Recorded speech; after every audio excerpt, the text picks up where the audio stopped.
Yes, it's a question of image control that the South African government is trying in a variety of ways, one of which is censorship, to control the image of South Africa.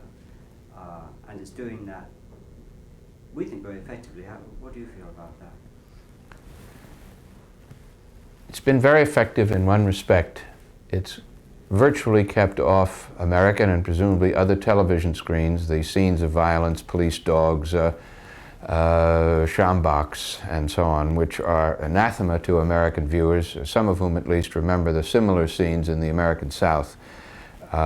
Those television pictures had a tremendous political result in this country, changed our political system, created an unstoppable momentum for ending segregation in the South and allowing blacks to vote and so on. So to have kept those off the screen is a considerable achievement. But if you ask me, do Americans have a favorable image of South Africa, the answer is no, on the whole. And there's no way that that blankness can be converted into a favorable image. Let's take a comparison with Nazi Germany, which also tried to control the image. It's been now 4 years, 3.5 years, since the first press restrictions were imposed on foreign media. So maybe it's too short to judge at this point. Maybe we have to think in terms of 5 or 10 years. During that time, if there is the blackout that is imposed at the moment, especially with television, that then there might be a change, simply because it disappears from people's awareness. There is a cause and effect relationship, I think, between what Americans see on the television screen and how they put pressure on Congress and then how Congress acts. Do you think that that is the case? That's perception.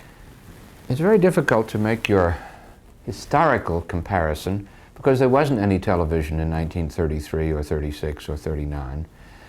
And there's no doubt that television changes everything.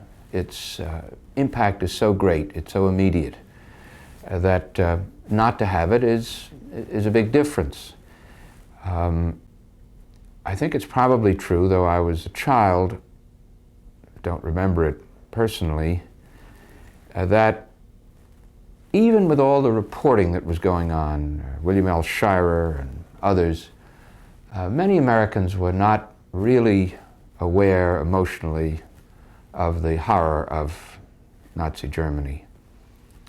And I'm sure that was true of the English also, given the substantial support Chamberlain had for his policy. So if you say to me, we're going to go back for an indefinite period to what is for the average person a second-hand account of things, yes, it will have a cumulative impact. I still think that in political terms, no imaginable American Congress or government is going to say, we are in favor of what South Africa does racially. And I think, to be fair, if anything remotely approaching what the Nazis did were to happen in South Africa, which it hasn't, let's be fair. Nobody could detest the system of racism more than I do, but they haven't put people in gas chambers. That's a very different matter. And if there were some massacre of thousands or hundreds of thousands, not to say millions, that would have its effect even without television.